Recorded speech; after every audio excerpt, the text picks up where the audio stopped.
You're watching World Talks on TVP World. I'm Aaron Darman. As Russia's invasion into Ukraine continues, the case of Kosovo can tell us much about the fight for independence and the struggle to keep it. In 2008, Kosovo declared it was splitting from Serbia, and while the US and many EU member states, including Poland, recognised the move, countries like Serbia and Russia refused to accept it. And I'm joined now in the studio by the President of Kosovo, Vjosa Osmani. Thank you for making the time. Thank you for having me. Now, President, let's talk about the ongoing tensions with Serbia. Do you sense that the relationship is improving, or does it remain volatile? Well, the very first differentiation that we have to make is that, oftentimes we hear about tensions between Kosovo and Serbia. And I think it is so important that we do not get into the trap of both sidism, because it's not like both Kosovo and Serbia are contributing to tensions. There's one country, that is Serbia, that has turned itself into Putin's strongest proxy country in Europe. And then there's Kosovo and other countries in the region that are constantly victims of acts of aggression by Serbia, which of course plays also in the hands of Russian interest. And Russia and Putin want to open a new front against the West by destabilizing the Western Balkans.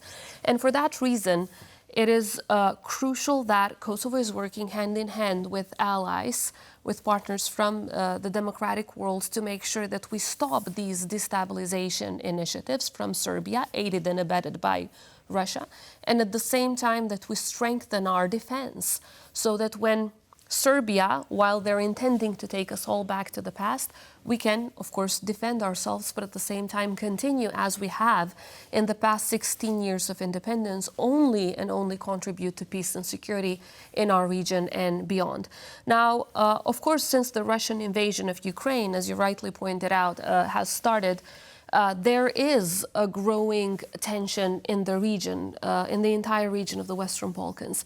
And again, that is because in our neighborhood, there is a country that wants to serve Russian interest of destabilizing the rest of the Western Balkan countries. I believe there is hope, of course, for a Western Balkans that ultimately joins the European Union and NATO. But the precondition to achieving such results is treating Serbia for what it is. As I said, a satellite state of Russia, which is only increasing military, economic, and political cooperation with Russia, is the only country with no sanctions against Russia after the invasion of Ukraine, and of course serves as a state where there is a safe haven for all of the Russian oligarchs, for Russia Today, for so-called Russian humanitarian centers, which in fact are spy centers. And in this way, they are giving in to these malign interests against Europe as a project that needs to be whole, free, and at peace. And it can be whole, free, and at peace only with the Western Balkans joining it. So if Serbia is treated for what it is, which is, as I said, a Russian proxy state led by an autocrat which used to be Milosevic's minister for propaganda during the wars in Kosovo, Bosnia, Herzegovina, and Croatia, of course, then Serbia would get the message and they would, in fact, turn to the West. Otherwise, the active appeasement policy that we see nowadays is only emboldening and encouraging Serbia to move towards violence rather than, peaceful debates, peaceful discussions on outstanding issues. There have been repeated failed negotiations between Kosovo and Serbia to normalise those ties, and Serbia almost certainly has the opposite view of you in respect to Kosovo's role in the broader European region. How do you come to the table to ensure that those ties can be normalised when the rhetoric is on such far ends of the spectrum? Look, I believe the people of Poland are in the position to understand us so well. We went through hell because of the Milosevic regime that was leading Serbia at that time and caused about 150,000 civilian deaths, because he wanted to destroy everything that was not like him. Now, we were victims of genocide, war crimes, and crimes against humanity. There has never been justice delivered for the victims in my country. I still, every single day, meet mothers of children that are missing, that are in massive graves in Serbia. Every single day, I meet, fathers who lost everyone in their family, survivors who were the only, let's say, the only kid jumping from a window where all of the other kids were burned out alive. Practically a horror war where we lost so many, where 2/3 of our people became refugees and IDPs, where we lost all of our homes. We are a nation built from the ashes. We had to rise from the ashes to build the freedom, democracy, and independence that we have today, which was, according to the International Court of Justice, in full compliance with international law. So in that sense, of course, almost every democratic country in the world has recognized Kosovo's independence, including Poland, and we have excellent relations, which we are building. Despite of all of that pain, despite of all of that struggle, despite of the sacrifice and the very high price we had to pay for our freedom, we've extended a hand of cooperation to Serbia, knowing that good neighborly relations are a precondition to long-lasting peace, and young generations deserve that. Our kids are the very first generation that are growing up in peace. Our great-grandparents had to go through a war. Our grandparents, our parents, we had to go through a horrendous war. So our kids finally have that chance to grow up in peace, and they have not gone through a war. And because of their sake, because of the young generation, we've extended that hand of cooperation. So when we sit down on that table, just imagine the situation. On one side, you have the President of Serbia, who used to serve as Minister for Propaganda under Milosevic, who used to make speeches calling for genocide in the middle of his parliament. And on the other side is the Prime Minister of Kosovo, a prisoner of war of that regime. That is the best picture of who Kosovo is, extending the hand of cooperation and friendship, despite of the pain, despite of the lack of justice. And what we face today is the fact that even 25 years after that war, where we were the victims and Serbia was the aggressor, the current president of Serbia still continues to fight the very existence of our country, which is no different than the war that Putin is waging against Ukraine. It's about a nation's right to exist, a people's right to exist, to live in freedom, to make its own choices. And of course, no matter how hard and with how many hurdles the road ahead is, we're not planning on giving up because the sacrifice has been just too high.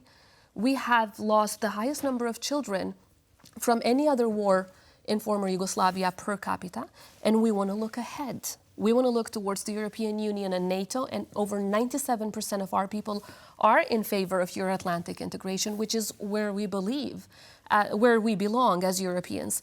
But at the same time, we need the continued support of the European Union and the United States so that the hard-won freedoms and the values for which so many of our people lost their lives can be defended and preserved, and not to allow autocrats like Vučić to take us all back, because they want to undo everything we've jointly achieved. And so you mentioned the EU and NATO there. What does that path to the European Union look like? Given Serbia's position in the region, how do you ensure that you can really make a solid pitch to the European Union that Kosovo should be part of it? And what does that path to getting there look like? For us, there's no shortcut, and we're not even asking for a shortcut. We simply believe that whoever does their homework best, whoever really undertakes reforms on rule of law, on economy, on fundamental rights and freedoms, and works on their democracy, deserves to move ahead towards the European Union. Because it should not be only about wanting EU money. It should primarily be about joining and fighting for EU values, for the very fundaments and the pillars on which the EU stands. And that's what we want, which is why Kosovo today is the strongest and most established democracy in the Western Balkans, with the highest number of economic reforms that are really leading us in the right direction, and the country that is a champion on rule of law, the #1 champion, according to many international indices, on European soil when it comes to rule of law reforms in the past 3 years, and one of the top 3 worldwide. And that's why in the Summit for Democracy organized by President Biden in Kosovo was selected to chair the rule of law cohort of the Summit for Democracy precisely because of our reforms. Now, we know that the job is not done, and in our case, the issue is more complex than just doing the work from our side, because 5 countries in the EU have not recognized Kosovo yet, but there is a formula that can make them feel comfortable while at least giving us a candidate status as a country that is at the 100% alignment with all European Union common foreign and security policy decisions. So there are many ways and many formulas that we have proposed. It simply takes political will. I think it's fundamental that the EU understands that, just like with Ukraine, Georgia, and Moldova, the Western Balkans is in the geostrategic interest of the EU itself to make sure that we move ahead towards the EU. But not to allow a country like Serbia, that has undergone from a 96% alignment to a 46% alignment with the EU, to get there first and then to block everyone else in the Western Balkans, since they cause problems to all of the other neighbors, not just Kosovo. So it's crucial that there is a merit-based process. That's what we want, fairness and merit-based. And if that is going to be looked at, I can reassure you, Kosovo will become the front runner. If there are no political blockades that are merely based on political domestic considerations of individual member states rather than on the work and the reforms that we're undertaking, then we would truly move faster than any other country in Europe. And I don't shy away to say we are well ahead on reforms compared to many countries that have, already have a candidate status and have opened many chapters. Talking of political will, do you feel like that there is enough political will to bring Kosovo into the European Union? And do you think it's a bottom line that Kosovo and Serbia need to come to some form of an agreement before Kosovo can be integrated? Of course, normalization of relations between Kosovo and Serbia is deemed as one of the criteria to move towards the European Union and ultimately get full membership. But I'm not talking about full membership today. I'm simply talking about giving Kosovo a candidate status so that we can start discussions, we can open chapters, we can negotiate them. And ultimately, I strongly believe that if strong messages are given to Serbia, they will also understand that they cannot get EU money without EU values, because they should go hand in hand. Unfortunately, that's not currently the case, but they must go hand in hand. So if Serbia would get that clear message from the EU, which is not that clear, to be very frank, at this point, then it would also lead them in the right direction, one that is towards normalization of relations with all of its neighbors. Because again, they don't only cause problems towards Kosovo, but also against Bosnia and Herzegovina and other countries in the region. So if they were to accept that good neighborly relations is a fundamental principle towards moving towards the EU, that would help the entire region, and I think we would fast move towards membership. But I'm not talking about 2 or 3 years. I do see a strong political will among some countries. For example, Poland has been a great supporter. Many countries that truly understand how transformational membership in the European Union is, not just economically, but also on the very fundamentals of the values of democracy and human rights. But then there are many that hesitate, and of course we have to work with them so that they are convinced that this is in the best interest of the entire continent. And just lastly, 25 years ago, NATO intervention resulted in the creation of an independent Kosovo. There are voices now in Kosovo that Russia wants to distract Europe from Ukraine, potentially a new conflict in the Balkans. What do you make of that? I believe that that's exactly what Russia wants, and they're using Serbia to get that plan implemented. But we're working very closely with our allies. As you know, our most strategic and important ally has constantly been the United States of America. They continue to contribute to our peace, security, democracy, and help us defend our sovereignty as well as our independence from any potential attack from Serbia. Also, EU member states have been there with us every step of the way, as well as important NATO members. So we have a NATO presence, including Polish soldiers, whom I want to thank from the bottom of my heart and on behalf of the people of Kosovo for helping us get to the country that is peaceful, that is secure, that is safe for all of its citizens. And despite of the challenges that we face in our northern border from time to time from Serbia, and Poland knows best what it means to have a neighbor like that, we still have become a very resilient democracy because we've had friends by our side, friends like the United States, Poland, other countries, other member states. And I've had the luck of having Polish soldiers actually serve in my hometown. So I've seen firsthand the great contribution that they have made. And once again, their service is never forgotten. It's absolutely appreciated from all the people of Kosovo. President of Kosovo, Vjosa Osmani, thank you again for your time. Thank you so much for having me. And that's World Talks. Do stay with us here on TVP World. I'm Aaron Darman. Goodbye for now.